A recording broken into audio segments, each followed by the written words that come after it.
Assalamualaikum warahmatullahi wabarakatuh. Alhamdulillahirabbil alamin wa bihi nasta'inu ala umuri dunya waddin wassalatu wassalamu ala asyrafil anbiya'i wal mursalin sayyidina wa maulana Muhammadin wa ala alihi wa sahbihi wa barik wa sallim ajma'in. Amma ba'd. Yang terhormat Rektor Universitas Hasyim Asy'ari Profesor Hari Supratno dan Bapak Hanifudin selaku dosen pengampu mata kuliah media pembelajaran. Saya Firdausi Nuzula dari kelas 4D. Di sini saya akan mempresentasikan peta imajinasi saya yang berjudul Media Pembelajaran Masa Konvensional. Yang dimana media pembelajaran masa konvensional itu disebut dengan pola pembelajaran yang menekankan pada tujuan pembelajaran yang berupa penambahan pengetahuan dan gambaran secara umumnya saja, seperti kayak menghafal, terus kemudian menirukan guru, kemudian mengulanginya seperti apa yang diulang guru. Kemudian dari ciri-ciri masa konvensional, yang pertama ada peserta didik itu biasanya menerima informasi secara pasif saja.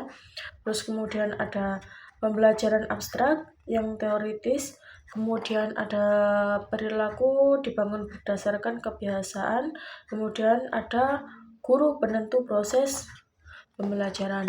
Adapun kelebihan dan kekurangan dari media pembelajaran masa konvensional, yang pertama kita bahas dari kelebihannya dulu. Yang pertama, efisien. Yang kedua, tidak mahal, harganya itu murah.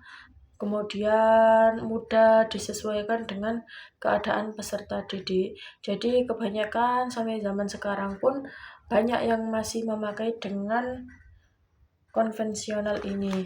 Kemudian di kekurangannya ini, yang pertama, kurang memperhatikan minat dan bakat peserta didik. Kemudian bersifat pengajar sentris dan sulit digunakan dengan kelompok yang heterogen. Kemudian macam-macam masa konvensional itu ada 3. Yang pertama ada papan tulis yang biasanya berwarna hitam, kemudian ada papan tulis yang berwarna putih, dan yang ketiga ada bulletin board atau display.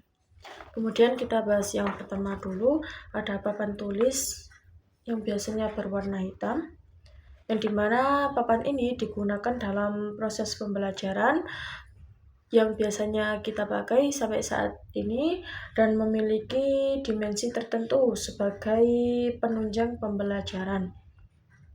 Adapun dalam papan tulis ini juga memiliki kelebihan dan kekurangan. Yang pertama, kelebihannya yaitu dapat digunakan di segala jenis tingkat pendidikan, dari mulai TK, SD atau MI, kemudian SMP atau sederajat, dan SMA maupun kuliah itu juga kadang masih memakai papan tulis yang warna putih ini. Terus kemudian kekurangannya yaitu guru itu masa pembelajaran itu menjadi lama karena guru harus kayak menuliskan terlebih dahulu di papan tulis. Kemudian dan kapur itu debunya itu juga tidak baik bagi guru atau orang yang menghirup dari debu kapur tersebut. Kemudian murid akan malas apabila guru itu menulis di papan tulis kemudian tulisannya itu jelek. Terus kemudian ada papan tulis warna. Jadi papan tulis warna di sini itu yang dimaksud papan tulis yang berwarna putih.